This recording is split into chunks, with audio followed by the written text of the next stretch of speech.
So, hello mga pangyaw. So, andito na naman tayo. So, yun nga pala mga friend, mga pangyaw, may nagtanong sa akin. Actually, kakilala ko siya downstairs. Nagtanong pala siya kung mag-break ng kontrata, ano daw yung makukuha niya.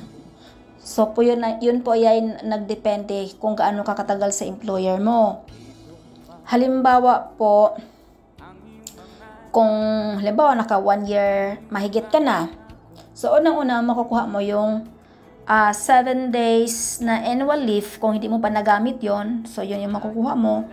And then yung pangalawa yung plane ticket na, at saka yung pangatlo yung 100 Hong Kong dollars na travel allowance, at saka yung pang-apat syempre yung sahod. So another thing is, ang pag-break contract, depende yan, like I said, magdepende yan kung kaano ka na katagal or ilang buwan ka na. Halimbawa po, itong buwan, nakaisang buwan ka nito, and then sasahod ka, itong araw na to, nakaisang buwan ka, and then sasahod ka, may sasahorin ka ng isang buwan syempre.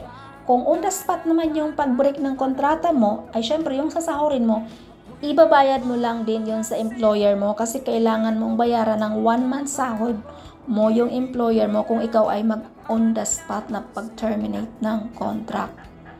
Pangalawa naman, kung magbigay ka ng 1 month notice, syempre yung sahod, yun yung sahod mo rin ng 1 month. So kailangan, pag nagbigay ka ng 1 month, magbigay ka ng 1 month notice, ibig sabihin after 1 month bababa ka, so yung sasahurin mo yung sahod mo doon sa isang buwan. Kung halimbawa naman si employer mo naman ang mag-terminate sa'yo, magbigay sa'yo ng 1 month notice, ganun din, yung makukuha mo rin yung 1 month sahod mo. Or kung on the spot naman yung pagka-terminate ni employer sa'yo, halimbawa kung ilang araw yung na may tinarbaho ka ng 10 days, or halimbawa may tinarbaho ka ng 1 month and then sasahod ka ngayon, and then bigla kang on the spot na terminate ni amo, so may 2 months kang sahod na makukuha, yung 1 month at saka yung 1 month na on the spot na termination ni employer. So bali 2 buwan yung matatanggap mong sahod.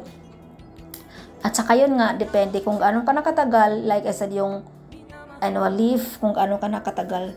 So ayun lang, sana medyo maliwanag itong explanation ko.